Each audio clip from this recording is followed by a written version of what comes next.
कि किन्ने सिंह सारे पासों शंभू पहुँच गए है तो वो सारे इंतज़ार दे विच है कि कदों निहंग सिंह ते किसान मजदूर इत्थे पहुँचणगे।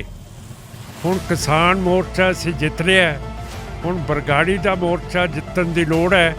साडी जिहड़ी बासमती है इत्थे 4000 रुपए नूं विक रही है, उधर जे आपां ऐलान लै जाइए उत्थे 8-9 हज़ार रुपया क्विंटल दा भाव है।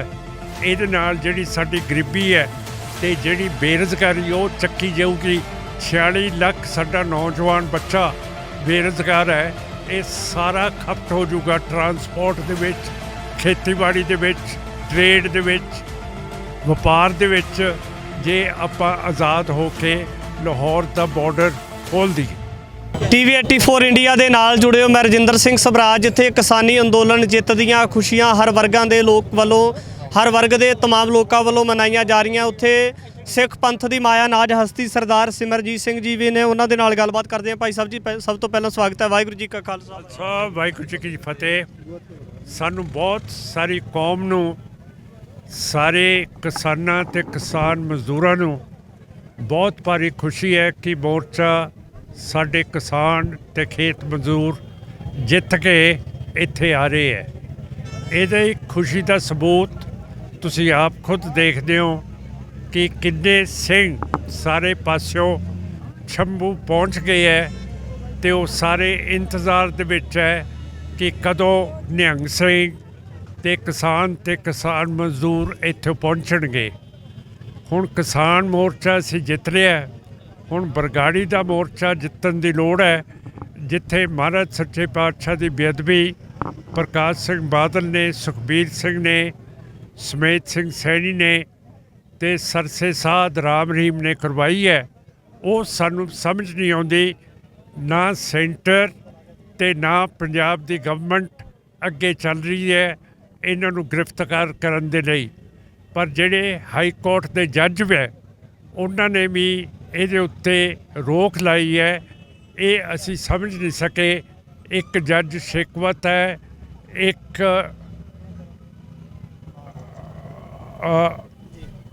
ਬਜਾਜ ਹੈ, ਇੱਕ ਸਹਿਜਵਾਨ ਹੈ। ਇਹ ਹਾਈ ਕੋਰਟਾਂ ਨੇ ਇਸ ਦੀ ਤਫਤੀਸ਼ ਦੇ ਉੱਤੇ ਰੋਕ ਲਾਤੀ ਹੈ। ਮਾਨ ਸਾਹਿਬ, ਜੇ ਗੱਲ ਕਰੀਏ ਤਾਂ ਜਦੋਂ ਇਨਸਾਫ ਦੀ ਗੱਲ ਕੀਤੀ ਜਾਂਦੀ ਹੈ, ਜੇ ਆਪਾਂ ਗੱਲ ਕਰੀਏ ਬਰਗਾੜੀ ਕਾਂਡ ਦੀ ਗੱਲ ਕਰ ਲਈਏ, ਉੱਥੇ ਗੁਰੂ ਗ੍ਰੰਥ ਸਾਹਿਬ ਮਹਾਰਾਜ ਜੀ ਦੀ ਬੇਅਦਬੀ ਹੁੰਦੀ ਹੈ, ਤਾਂ ਕੋਟਕਪੂਰਾ ਗੋਲੀ ਕਾਂਡ ਦੀ ਗੱਲ ਕਰੀਏ ਤਾਂ ਅਜੇ ਤੱਕ ਲੰਮਾ ਸਮਾਂ ਬਤੀਤ ਹੋ ਚੁੱਕਾ ਹੈ।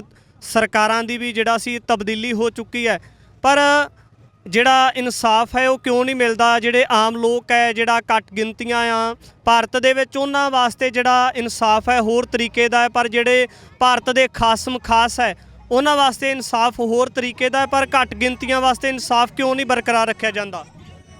ਤਦੇ ਸਾਡੀ ਪਾਰਟੀ ਕਹਿੰਦੀ ਹੈ ਕਿ ਖਾਲਿਸਤਾਨ ਹੋਣਾ ਚਾਹੀਦਾ। ਜਿਹੜਾ nuclear armed Pakistan, nuclear armed India ਤੇ ਨਿਊਕਲੀਅਰ ਆਰਮਡ ਚੀਨ ਦੇ ਵਿਚਾਲੇ ਹੋਵੇ, ਜਿਹੜਾ ਇਲਾਕਾ ਸਿੱਖਾਂ ਦਾ ਤੇ ਪੰਜਾਬੀਆਂ ਦਾ ਹੋਵੇ। ਜਿੰਨਾ ਚਿਰ ਖਾਲਿਸਤਾਨ ਨਹੀਂ ਬਣਦਾ ਉਨਾ ਚਿਰ ਸਾਨੂੰ ਦੁੱਖ ਤਕਲੀਫਾਂ ਝੱਲਣੀਆਂ ਪੈਣਗੀਆਂ। ਹੁਣ ਜੇ ਖਾਲਿਸਤਾਨ ਹੋਵੇ ਤੇ ਆਪਣੇ ਬਾਰਡਰ ਲਾਹੌਰ ਦੇ ਨਾਲ ਖੁੱਲ੍ਹਣ, ਜਿੱਥੇ ਕਣਕ ਸਾਰਾ ਪਾਕਿਸਤਾਨ ਰੂਸ ਤੋਂ ਮੰਗਾ ਰਿਹਾ, ਸਾਡੇ ਕੋਲੇ ਵਾਧੂ ਦੀ ਕਣਕ ਹੈਗੀ ਹੈ। ਸਾਡੀ ਜਿਹੜੀ ਬਾਸਮਤੀ ਹੈ ਇੱਥੇ 4000 ਰੁਪਏ ਨੂੰ ਵਿਕ ਰਹੀ ਹੈ, ਉਧਰ ਜੇ ਆਪਾਂ ਐਲਾਨ ਲੈ ਜਾਈਏ ਉੱਥੇ 8-9 ਹਜ਼ਾਰ ਰੁਪਇਆ ਕੁਇੰਟਲ ਦਾ ਭਾਅ ਹੈ। ਇਹਦੇ ਨਾਲ ਜਿਹੜੀ ਸਾਡੀ ਗਰੀਬੀ ਹੈ ਤੇ ਜਿਹੜੀ ਬੇਰੁਜ਼ਗਾਰੀ ਉਹ ਚੱਕੀ ਜਾਊਗੀ। ਕਿਉਂ ਕਰਕੇ ਸਾਡੇ 2-3 ਕਿੱਤੇ ਹੈਗੇ ਹੈ। ਇੱਕ ਤਾਂ ਅਸੀਂ ਖੇਤੀਬਾੜੀ ਕਰਦੇ ਹਾਂ, ਇੱਕ ਮਜ਼ਦੂਰੀ ਕਰਦੇ ਹਾਂ ਖੇਤਾਂ ਦੀ, ਇੱਕ ਟਰਾਂਸਪੋਰਟ। 46 ਲੱਖ ਸਾਡਾ ਨੌਜਵਾਨ ਬੱਚਾ ਬੇਰੁਜ਼ਗਾਰ ਹੈ। ਇਹ ਸਾਰਾ ਖਪਤ ਹੋ ਜਾਊਗਾ ਟਰਾਂਸਪੋਰਟ ਦੇ ਵਿੱਚ, ਖੇਤੀਬਾੜੀ ਦੇ ਵਿੱਚ, ਟਰੇਡ ਦੇ ਵਿੱਚ, ਵਪਾਰ ਦੇ ਵਿੱਚ, ਜੇ ਆਪਾਂ ਆਜ਼ਾਦ ਹੋ ਕੇ ਲਾਹੌਰ ਦਾ ਬਾਰਡਰ ਖੋਲ੍ਹ ਦਈਏ। ਇਹ ਬਰਗਾੜੀ ਮੋਰਚੇ ਦੀ ਗੱਲ ਕਰਦੇ ਹਾਂ ਕਿ ਜਿਹੜਾ ਸੀ ਸਿੱਖ ਜਥੇਬੰਦੀਆਂ ਦੇ ਵੱਲੋਂ, ਧਿਆਨ ਸਿੰਘ ਮੰਡ ਹੋਣਾ ਦੇ ਵੱਲੋਂ, ਬਲਜੀਤ ਸਿੰਘ ਦਾਦੂਵਾਲ ਦੇ ਵੱਲੋਂ ਬਰਗਾੜੀ ਮੋਰਚਾ ਲੱਗਾ ਸੀ ਗੁਰੂ ਗ੍ਰੰਥ ਸਾਹਿਬ ਜੀ ਬੇਅਦਬੀ ਦਾ ਇਨਸਾਫ ਲੈਣ ਵਾਸਤੇ। ਉਹ ਇਨਸਾਫ ਨਹੀਂ ਮਿਲਿਆ। ਜੇ ਆਪਾਂ ਜਦੋਂ ਪੰਥ ਦੀ ਗੱਲ ਕਰਦੇ ਹਾਂ, ਪੰਥਕ ਜਿਹੜੀ ਇਕੱਤਰਤਾ ਹੀ ਹੈ ਨਹੀਂ, ਤਾਂ ਇਹਦੇ ਉੱਪਰ ਲੋਕਾਂ ਦੇ ਵੱਲੋਂ ਸਵਾਲ ਕੀਤੇ ਜਾਂਦੇ ਆ ਕਿ ਜੇ ਅਸੀਂ ਜਿਹੜੀ ਪੰਜਾਬ ਨੂੰ ਬਦਲਣਾ ਚਾਹੁੰਦੇ ਆ, ਜਿਹੜੀਆਂ ਰਵਾਇਤੀ ਪਾਰਟੀਆਂ ਦਾ ਗਲਬਾ ਲੰਬੇ ਸਮੇਂ ਤੋਂ ਪਿਆ ਹੋਇਆ ਹੈ, ਤਾਂ ਇਹਦੇ ਵਾਸਤੇ ਸਭ ਤੋਂ ਪਹਿਲਾਂ ਲਾਮਬੰਦੀ ਹੋਣੀ ਜ਼ਰੂਰੀ ਹੈ। ਪਰ ਜਿਹੜੀ ਪੰਥਕ ਇਕੱਤਰਤਾਈ ਨਾ ਹੋਣ ਦਾ ਕਾਰਨ ਕੀ ਮੰਨਦੇ ਹੋ ਤੁਸੀਂ? ਜਿਹੜੀ ਇਕੱਤਰਤਾ ਹੁੰਦੀ ਹੈ ਉਹ ਇੱਕ ਮੁੱਦੇ ਦੇ ਉੱਤੇ ਹੋਇਆ ਕਰਦੀ ਹੈ। ਐ ਨਹੀਂ ਕਿ ਹਿੰਦੂ ਸਾਰੇ ਇੱਕ ਹੋ ਜਾਣ, ਮੁਸਲਮਾਨ ਇੱਕ ਹੋ ਜਾਣ। ਕੋਈ ਮੁੱਦਾ ਹੋਵੇ ਤੇ ਤਾਂ ਏਕਤਾ ਹੋਇਆ ਕਰਦੀ ਹੈ। ਪਰ ਬੜੇ ਅਫਸੋਸ ਦੀ ਗੱਲ ਹੈ ਕਿ ਸਾਡੀ ਕੌਮ ਫੁੱਟੀ ਹੋਈ ਹੈ। ਇਹਨਾਂ ਦੇ ਕੋਲੇ ਮੁੱਦਾ ਹੈ ਨਹੀਂ। ਮੁੱਦਾ ਹੈਗਾ ਖਾਲਿਸਤਾਨ ਤੇ ਆਜ਼ਾਦੀ। ਜਿੰਨਾ ਚਿਰ ਇਸ ਮੁੱਦੇ ਤੇ ਨਹੀਂ ਆਉਂਦੇ ਉਨਾ ਚਿਰ ਇਕੱਠ ਕਿਵੇਂ ਹੋ ਜਾਊਗਾ?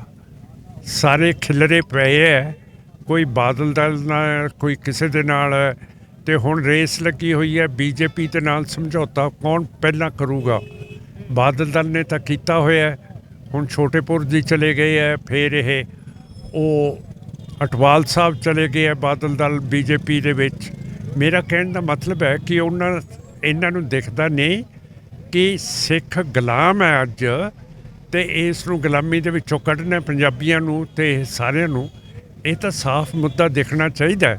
ਕਿਉਂ ਕਰਕੇ ਜੇ ਕੁੱਤੇ ਨੂੰ ਵੀ ਬੰਨ੍ਹ ਦਈਏ, ਜਦੋਂ ਉਹਦਾ ਮਾਲਕ ਉਹਦੀ ਚੇਨ ਖਿੱਚਦਾ ਖੋਲ੍ਹਦਾ ਤੇ ਉਹ ਕਿੰਨਾ ਭੁੜਕਦਾ, ਕਿੰਨੀਆਂ ਛਾਲਾਂ ਮਾਰਦਾ, ਤੇ ਅਸੀਂ ਕੀ ਕੁੱਤਿਆਂ ਤੋਂ ਵੀ ਮਾੜੇ ਹੈਗੇ ਹੈ ਕਿ ਸਾਨੂੰ ਆਜ਼ਾਦੀ ਦਿਖਦੀ ਨਹੀਂ ਹੈ? ਅਸੀਂ ਆਜ਼ਾਦ ਹੋਣਾ ਚਾਹੁੰਦੇ ਹਾਂ ਤੇ ਸਾਡਾ ਆਪਣਾ ਮੁਲਕ ਹੋਏ ਤੇ ਹਰਿਆ ਭਰਿਆ ਹੋਵੇ, ਜਿਹਦੇ ਨਾਲ ਜਿਵੇਂ ਕਿਸਾਨ ਜਿੱਤ ਕੇ ਆਏ ਹੈ। ਹੁਣ ਅਗਲਾ ਮੁੱਦਾ ਬਰਗਾੜੀ ਦੀ ਜਿੱਤ ਤੇ ਖਾਲਿਸਤਾਨ ਦੀ ਹੋਣੀ ਚਾਹੀਦੀ ਹੈ ਇਸ ਮੁੱਦੇ ਦੇ ਉੱਤੇ। ਜਿਵੇਂ 22 ਵਾਲੀਆਂ ਚੋਣਾਂ ਨੇੜੇ ਆ ਰਹੀਆਂ ਨੇ, ਜਿਵੇਂ ਰਾਜਸੀ ਪਾਰਟੀਆਂ ਸਰਗਰਮ ਹੋ ਰਹੀਆਂ ਨੇ, ਕੀ ਤੁਸੀਂ ਵੀ ਇਹਦੇ ਵਿੱਚ ਜਿਹੜਾ ਸ਼ਮੂਲੀਅਤ ਕਰ ਰਹੇ ਹੋ ਚੋਣਾਂ ਦੇ ਵਿੱਚ? ਆਪਣੇ ਹੋਣਗੇ ਜੀ, ਸਾਡੇ ਕੈਂਡੀਡੇਟ ਖੜੇ ਹੋਣਗੇ ਤੇ ਇਸੇ ਮੁੱਦੇ ਦੇ ਉੱਤੇ, ਆਜ਼ਾਦੀ ਦੇ ਉੱਤੇ ਹੋਣਗੇ। ਅਸੀਂ ਆਜ਼ਾਦੀ ਮੰਗਦੇ ਹਾਂ ਤੇ ਅਸੀਂ ਸਾਰਿਆਂ ਨੂੰ ਅਪੀਲ ਕਰਦੇ ਹਾਂ ਕਿ ਐਤਕੀ ਆਜ਼ਾਦੀ ਦੇ ਮੁੱਦੇ ਦੇ ਉੱਤੇ ਵੋਟ ਪਾਓ। ਆਜ਼ਾਦੀ ਦੀ ਨਿਸ਼ਾਨੀ ਹੁੰਦੀ ਹੈ ਕਿਰਪਾਨ, ਜਿਹੜੀ ਸੋਵਰਨ ਹੁੰਦੀ ਹੈ, ਬਾਦਸ਼ਾਹੀ ਹੁੰਦੀ ਹੈ। ਤੇ ਜਿਹੜਾ ਝਾੜੂ ਫੜ ਲਿਆ ਅੱਜ ਸਿੱਖਾਂ ਨੇ, ਉਹਨੂੰ ਡੇਗਣ ਕਿਉਂ ਕਰਕੇ ਗੁਰੂ ਨਾਨਕ ਸਾਹਿਬ ਨੇ ਸਾਥੋਂ ਝਾੜੂ ਛਡਾਤਾ ਸੀਗਾ। ਮੇਰਾ ਟੱਬਰ ਵੀ ਕਿਸੇ ਵੇਲੇ ਮਨੂਵਾਦ ਦੇ ਚੌਥੀ ਜਾਤ ਦੇ ਵਿੱਚ ਆਉਂਦਾ ਸੀ, ਪਰ ਜਿੱਦਣ ਦਾ ਸਾਨੂੰ ਗੁਰੂ ਸਾਹਿਬ ਨੇ ਸਿੱਖੀ ਬਖਸ਼ੀ ਹੈ, ਉਸ ਤੋਂ ਬਾਅਦ ਅਸੀਂ ਚੜ੍ਹਦੀ ਕਲਾ 'ਚ ਹੈ ਤੇ ਹੁਣ ਆਪਣੇ ਆਪ ਨੂੰ ਰਾਜੇ ਸਮਝਦੇ ਹਾਂ।